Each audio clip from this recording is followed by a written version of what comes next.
क्या कमाल की बात कही इस भाई ने।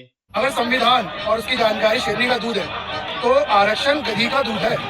इसको पीने वाला जिंदगी में विकलांग रहेगा। अभी दोस्तों बीजेपी के सामने एक और नई मुसीबत खड़ी होगी। दिल्ली के अंदर एक और प्रोटेस्ट स्टार्ट हो गया कि रिजर्वेशन हटाओ।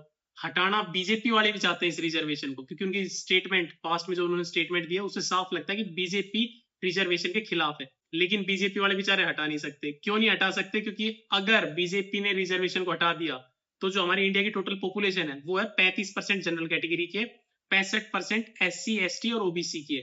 तो अगर बीजेपी ने 35% वोटर्स को खुश करने के चक्कर में अगर रिजर्वेशन हटा दिया तो 65% वोटर्स से हाथ धोना पड़ेगा, तो बीजेपी पार्टी की कुर्सी खतरे में आ जाएगी। और सही भी दोस्तों यही है कि रिजर्वेशन खत्म होना चाहिए। अब इसका एक बेस्ट सोल्यूशन क्या हो सकता है कि बीजेपी पहले स्ट्रॉन्ग करे एजुकेशन सिस्टम को। एजुकेशन सिस्टम को मैं कैसे स्ट्रॉन्ग करने की बात कर रहा हूँ कि उस लेवल तक स्कूल और कॉलेजेस को अच्छा बनाए कि भाई एक बड़ा बाप का बेटा मरा जाए गवर्नमेंट स्कूल के अंदर पढ़ने के लिए, एक बड़े बाप का बेटा मरा जाए गवर्नमेंट कॉलेज के अंदर एडमिशन लेने के लिए।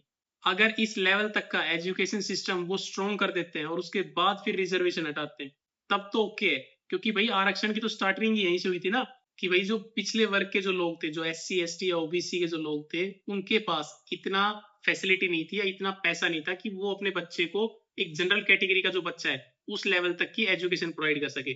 तो अगर एजुकेशन सिस्टम पूरा स्ट्रॉन्ग हो गया तो दोनों बच्चे सेम ग्राउंड पे पढ़ेंगे।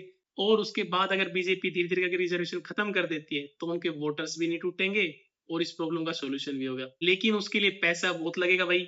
अच्छे इंफ्रास्ट्रक्चर खड़े करने पड़ेंगे, अच्छे टीचर्स चाहिए, अच्छी टेक्नोलॉजी चाहिए। तो इन शॉर्ट बात करूं तो बीजेपी वालों के सामने एक नई मुसीबत आ गई है।